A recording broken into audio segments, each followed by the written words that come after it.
মাননীয় সদস্যবৃন্দ, আমি এখন মাননীয় স্বরাষ্ট্রমন্ত্রী সালাউদ্দিন আহমদকে জুলাই গণ অভ্যুত্থান সুরক্ষা ও দায় নির্ধারণ বিল 2026 উত্থাপনের অনুমতি প্রার্থনার জন্য আহ্বান জানাচ্ছি। মাননীয় স্পিকার, আপনাকে ধন্যবাদ। আমি সালাউদ্দিন আহমদ, মন্ত্রী স্বরাষ্ট্র মন্ত্রণালয়, প্রস্তাব করছি মাননীয় স্পিকার, জুলাই গণ অভ্যুত্থানে অংশগ্রহণকারীদের সুরক্ষা ও দায় নির্ধারণের লক্ষ্যে আনিত একটি বিল, জুলাই গণ অভ্যুত্থান সুরক্ষা ও দায় নির্ধারণ বিল 2026 মহান সংসদ উত্থাপনের জন্য অনুমতি প্রার্থনা করছি। মাননীয় সদস্যবৃন্দ, উত্থাপনের আপত্তি জানিয়েছেন হাসনাত আব্দুল্লাহ, কুমিল্লা 4। আপনি আপত্তি ব্যাখ্যা করতে পারেন। ধন্যবাদ মাননীয় স্পিকার। মাননীয় স্পিকার, আজকে যেই বিলটি উত্থাপন হয়েছে, জুলাই গণ অভ্যুত্থানে অংশগ্রহণকারীদের সুরক্ষা ও দায় নির্ধারণের লক্ষ্যে যে বিলটা আনা হয়েছে, সেই বিলে যদি আমরা দেখি, এখানে কমিশন বলতে জাতীয় মানবাধিকার কমিশনকে বোঝানো হয়েছে এবং এখানে 2-এর ঘতে সংজ্ঞার মধ্যে আমরা যদি দেখি, বিশৃঙ্খল পরিস্থিতির অপরাধমূলক অপব্যবহার, এটার ব্যাখ্যাটা দেওয়া হয়েছে রাজনৈতিক প্রতিরোধের পরিবর্তে সংকীর্ণ ও ব্যক্তিগত স্বার্থে সংঘটিত যে হত্যাকাণ্ডগুলো হয়েছে এটাকে একভাবে দেখা হবে। আর আরেকটা হচ্ছে গণতান্ত্রিক ব্যবস্থা পুনরুদ্ধারের উদ্দেশ্য যেই কার্যাবলীগুলো সংগঠিত হয়েছে সেটাকে একভাবে দেখা হবে। মাননীয় স্পিকার, প্রবলেমের জায়গাটা সেটা হচ্ছে সংকীর্ণ ও ব্যক্তিগত স্বার্থে যে ধরনের সংগঠিত হত্যাকাণ্ড হয়েছে সেটাকে কে ডিফাইন করবে, সেটাকে কিন্তু ডিফাইন করবে এই আইন অনুযায়ী জাতীয় মানবাধিকার কমিশন। অর্থাৎ এই ইনডেমনিটিটা জাতীয় মানবাধিকার কমিশনের উপরে নির্ভর করবে। এবার এই জাতীয় মানবাধিকার কমিশনের যে অধ্যাদেশ সেটা কিন্তু ইতিমধ্যে ল্যাপস করে দেওয়ার প্রস্তাব দেওয়া হয়েছে। এখন এই জাতীয় মানবাধিকার কমিশনটা এটা যে 2009 সালের অনুযায়ী যদি চলে, তাহলে সেটা কিন্তু পুরোপুরি সরকার নিয়ন্ত্রিত একটা মানবাধিকার কমিশন। যেই মানবাধিকার কমিশন বিরোধী দল ও মতকে দমনের জন্য ব্যবহার করা হয়েছে, ভিকটিম ব্লেমিংয়ের জন্য ব্যবহার করা হয়েছে, যেই মানবাধিকার কমিশন গুম খুনের বৈধতা উৎপাদন করা হয়েছে। মাননীয় স্পিকার, এই মানবাধিকার কমিশনকে যদি আমরা মন্ত্রণালয়ের অধীনে রাখি এবং ওই মানবাধিকার কমিশনের মধ্য দিয়েই যদি আমরা জুলাই গণ অভ্যুত্থানের এই কার্যক্রমগুলোকে বিচারের এবং নিরীক্ষণের দায়িত্ব দেওয়া হয়, সেক্ষেত্রে এই নিরীক্ষণ কিন্তু প্রশ্নবিদ্ধ হবে। এছাড়াও আমরা যদি দেখি, সাংবিধানিক প্রতিষ্ঠানগুলোকে যেভাবে নগ্নভাবে দলীয়করণ করা হচ্ছে, ইতিমধ্যে বাংলাদেশ ব্যাংকে যেভাবে দখল করা হয়েছে, যেভাবে বিসিবিকে যেভাবে এখন আর বাংলাদেশ ক্রিকেট বোর্ড এটা নাই, এটা হয়ে গেছে বাপের দোয়া ক্রিকেট বোর্ডে পরিণত হয়েছে, যেভাবে দখল করা হয়েছে বাপের দোয়া ক্রিকেট বোর্ড। এবং আমি যখন এই জায়গায় কথা বলছি, ঠিক এই মুহূর্তে 28 জন বিচারককে মাননীয় স্পিকার তাদেরকে শোকজ দেওয়া হয়েছে। তাদের ব্যক্তিগত তাদের চ্যাট গ্রুপে তারা তাদের মতামত প্রকাশ করার কারণে বিচারকদের মাননীয় স্পিকার শোকজ দেওয়া হয়েছে।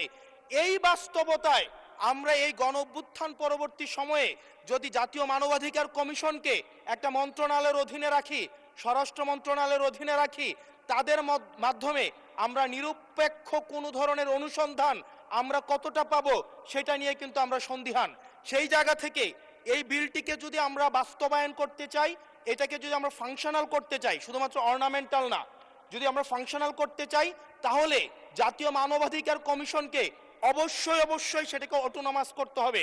আমার সামনে যারা আছেন, আমরা হয়তো আমাদের থেকে এখানে প্রত্যেকটা সদস্য নির্যাতন, নিপীড়ন এবং তাদের যে পলিটিক্যাল রিপ্রেশনের মাত্রা শত সহস্র গুণ বেশি।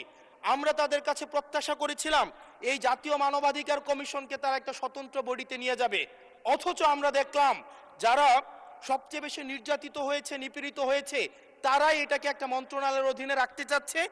এই অজুহাতে যে জাতীয় মানবাধিকার কমিশন যদি অটোনমাস হয়ে যায়, তাহলে সেটাকে এটার জবাবদিহিতা কিভাবে নিশ্চিত হবে?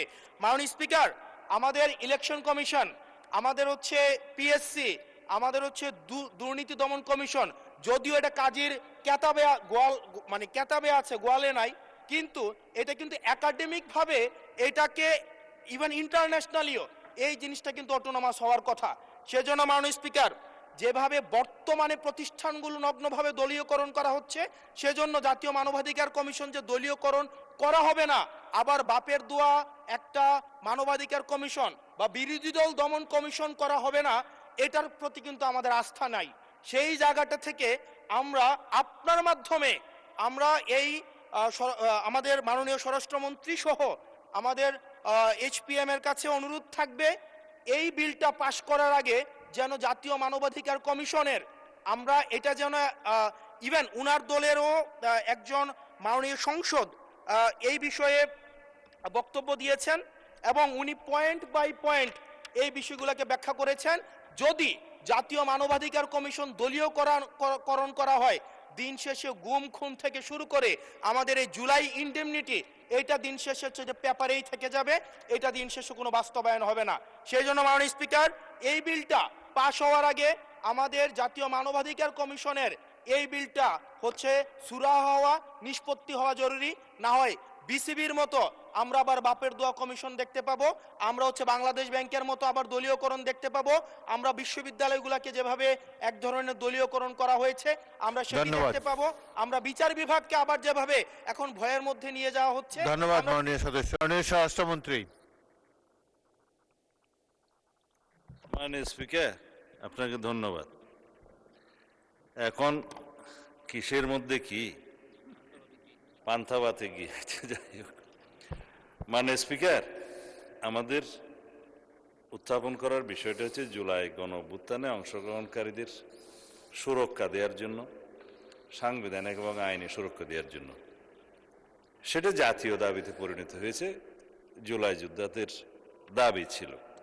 তার প্রেক্ষিতে জুলাই জাতীয় সনদ স্বাক্ষরিত হয়েছে, তার মধ্যে অঙ্গীকারনামার একটা দফা ছিল এবং সেই দফাটা পরবর্তীকালে যেদিন সই করব সেদিনও একটা আন্দোলনের প্রেক্ষিতে আমরা অনুরোধ করে কমিশনকে অ্যামেন্ডমেন্ট আনিয়েছিলাম তাদের দাবির প্রেক্ষিতে। তার মানে যারা জুলাই গণ অভ্যুত্থানে, ছাত্র গণ অভ্যুত্থানে অংশগ্রহণ করেছিলেন, তাদের উপরে তো হানাদার বাহিনীর মতো গণহত্যাকারী আওয়ামী লীগ এবং তাদের সন্ত্রাসী গোষ্ঠী এবং পেটুয়া বাহিনী নিপীড়ন চালিয়েছে, অত্যাচার চালিয়েছে, গণহত্যা চালিয়েছে।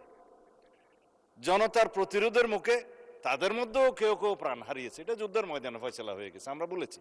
সুতরাং তাদেরকে সাংবিধানিক এবং আইনি সুরক্ষা দেয়া দরকার। সেই প্রেক্ষিতে এই আইনটা, অধ্যাদেশটা ইন্টারিম গভর্নমেন্ট প্রণয়ন করে সবার মতামতের প্রেক্ষিতে।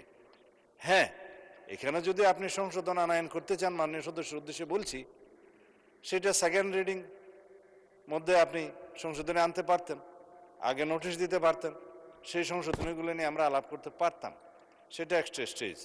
এখন বিল উত্থাপনের পরে বা উত্থাপনের অনুমতি চাওয়ার পরে আপনি পারেন বিধি মোতাবেক ৭৪, ৭৫, ৭৬ বিধিতে পারেন, কিন্তু এর প্রেক্ষিতে আমার যে জবাবগুলো আজকে দিতে হবে ফর রেকর্ড, সেই জবাবগুলো আমার বলা উচিত, জবাব দেওয়া উচিত। এখানে ক্রিকেট কন্ট্রোল বোর্ড কিভাবে আসলো মাননীয় স্পিকার? বাংলাদেশ ক্রিকেট কন্ট্রোল বোর্ডের ইন্টারিম গভর্নমেন্টের সময় তৎকালীন ক্রীড়া উপদেষ্টা ক্ষমতার প্রয়োগ করে সারা বাংলাদেশের জেলা কমিটিগুলোকে প্রভাবিত করে সেভাবে নিয়ে আসে। বাংলাদেশে যেগুলো রেজিস্টার্ড ক্লাব ছিল তাদের কাউন্সিলরদেরকে, হ্যাঁ, তাদেরকে প্রভাবিত করে সরকারি ক্ষমতা প্রয়োগ করে এবং হাইকোর্টে যে রিটটা দাখিল করা হয়েছিল সেটা হার্ড না করে পেন্ডিং রেখে, এখনো still it is pending with the chamber court I think, করে সর্বোচ্চ ক্ষমতা প্রয়োগ করে একতরফাভাবে ক্রিকেট বোর্ডের একটা বোর্ডিং করা। তার প্রেক্ষিতে বর্তমান গণতান্ত্রিক সরকার মাননীয় ক্রীড়ামন্ত্রীর নেতৃত্বে তিনি একটা ইনকোয়ারি বোর্ড করে দিলেন কি কি অনিয়ম হয়েছে না হয়েছে ফাইন্ড আউট করার জন্য। সেই তদন্ত কমিটি রিপোর্ট প্রদান করার পরে তারা ডিক্লেয়ার করলো এখানে যথেষ্ট অনিয়ম হয়েছে, আরো অনেক কথা আমি বলতে পারতাম, বলছি না। তারপরে সেটা ডিজলভ হয়েছে, ডিজলভ হওয়ার পরে একটা ক্রিকেট কন্ট্রোল বোর্ড হয়েছে, আহ্বায়ক কমিটি হয়েছে, অ্যাডক কমিটি। কাকে দিয়ে হয়েছে? এই দেশের কৃতি ক্রিকেটার, বাংলাদেশে সবচেয়ে পরিচিত, সারা বিশ্বে পরিচিত তামিম ইকবালকে দিয়ে। মাননীয় স্পিকার, আমি জানি আপনার সময় নষ্ট করছি, কিন্তু ফর রেকর্ড আপনি জুলাই আমি মিকদারকে জুলাই দিয়ে অভ্যুত্থান সুরক্ষা এটার উপর বলেন। ক্রিকেট বোর্ডের অ্যাডক কমিটিটা করা হয়েছে। আমরা এখানে কোনো বাপের দোয়া মায়ের দোয়া করি না। এখন এতদিন পর্যন্ত শুনতাম মায়ের দোয়া পরিবহন আছে, আজকে মাননীয় সদস্যের কল্যাণে দেখলাম বাপের দোয়া কমিটিও আছে। যাই হোক, মানবাধিকার কমিশন নিয়ে উনি কথা বলেছেন, এটা বলতে হয়, জাতির কাছে কিন্তু ভুল রিপোর্ট যাচ্ছে মাননীয় স্পিকার। হ্যাঁ, 3 মাসের ভিতরে ক্রিকেট কন্ট্রোল বোর্ড ইলেকশন দেবে তারা বিধি মোতাবেক। মানবাধিকার কমিশন মাননীয় স্পিকার, গুম কমিশন এবং আইসিটি অ্যাক্ট, 3টার মধ্যে ওভারল্যাপিং আছে। আইনমন্ত্রী পরিষ্কার করে কয়েকদিন আগে বলেছে, আমরা একটা স্বাধীন মানবাধিকার কমিশন করতে চাই যার সাথে মিল থাকবে গুম আইনের, যার সাথে মিল থাকবে আইসিটি আইনের। কারণ গুমের কারণে যে বিচারটা আইসিটি কোর্টে এখন করা হচ্ছে, আইনটা পরিবর্তন করে যার সাজা যাবজ্জীবন এবং মৃত্যুদণ্ডও আছে খুব সম্ভবত। ইনভেস্টিগেটিং এজেন্সি তাদের আছে, প্রসিকিউশন টিম আছে, তদন্ত টিম আছে। তারা প্রসিকিউশন যখন একটা চার্জশিট দাখিল করে, ওরা বলা হয় ফ্রেমিং অফ দি চার্জের আগে ফর্মাল চার্জ দাখিল করে। এই ফর্মাল চার্জ দাখিল করার পরে ইভেন সেই ইলেকশন করার জন্য আর উপযুক্ত থাকে না। এই শক্তিশালী আইনটার সাথে ম্যাচিং না করে আরো কম সাজার বিধান করে একটা টেম্পোরারি তদন্ত করার একটা দায়িত্ব মানবাধিকার কমিশনকে দিয়ে 1-1.5 বছর সময় বিনষ্ট হবে। তার চাইতে যিনি ভিকটিম, গুমের ভিকটিম, সরাসরি যদি আইসিটি অ্যাক্টে মামলা দায়ের করতে পারে, সেখানে তদন্ত হবে, তদন্তের জন্য আলাদা অর্গান আছে, প্রসিকিউশন টিম আছে, সেইটা ম্যাচিং না করে একটা গত ইন্টারিম গভর্নমেন্ট একটা, আমি বলবো বালখিল্যপনা একটা আইন করে দিয়েছে, এবং সেটার সাথে মানবাধিকার কমিশনের একটা সিমিলারিটিস থাকবে। স্ট্রং মানবাধিকার কমিশন আমরা করতে চাই। এখন যে মানবাধিকার কমিশনকে যে সমস্ত ক্ষমতা দেয়া হয়েছে, তার সাথে স্টেক হোল্ডারদের আলাপ আলোচনা ছিল না। স্টেক হোল্ডারদের সাথে আলাপ আলোচনা করতে হবে। We have a hill tracts problem, বাংলাদেশে LGBTQ প্রবলেম আছে। আমাদের সামাজিক এবং অর্থনৈতিক এবং ধার্মিক সমস্ত কালচারকে মিলিয়ে তারপরে আমরা এই দেশের উপযোগী আন্তর্জাতিক মানসম্পন্ন ইনশাআল্লাহ মানবাধিকার কমিশন বিল আমরা এখানে আনবো, সেটা আমাদের কমিটমেন্ট। তার সাথে এগুলো বাধা দেওয়ার কিছু নেই। বিশ্ববিদ্যালয় এবং বাংলাদেশ ব্যাংক দখল কারা করেছিল মাননীয় স্পিকার ইন্টারিম গভর্নমেন্টের সময়, সেটা এই দেশের মানুষ জানে। বাংলাদেশ ব্যাংক কাদের নেতৃত্বে কিভাবে বাংলাদেশের অর্থনৈতিক নৈরাজ্য সৃষ্টি করেছে, আমরা মনে করেছিলাম বাংলাদেশের অর্থনীতিটা পুনরুদ্ধার করার জন্য তারা কাজ করবে, বিপরীত করেছে। আমরা এখন সাফার করছি। আর বিশ্ববিদ্যালয়, সমস্ত বিশ্ববিদ্যালয়ের ভাইস চ্যান্সেলর সহ অন্যান্যদেরকে কারা নিয়ন্ত্রণে নিয়েছিল মানুষ, এগুলো আমরা বলতে চাই না। এই ফ্যাসাদে আমরা যেতে চাই না। যাই হোক মাননীয় স্পিকার, আমি বিল উত্থাপন করতেছি যদি আপনি অনুমতি দেন। ধন্যবাদ মাননীয় স্পিকার। মাননীয় সদস্যবৃন্দ, সংসদের সামনে প্রশ্ন হচ্ছে, জুলাই গণ অভ্যুত্থান সুরক্ষা ও দায় নির্ধারণ বিল 2026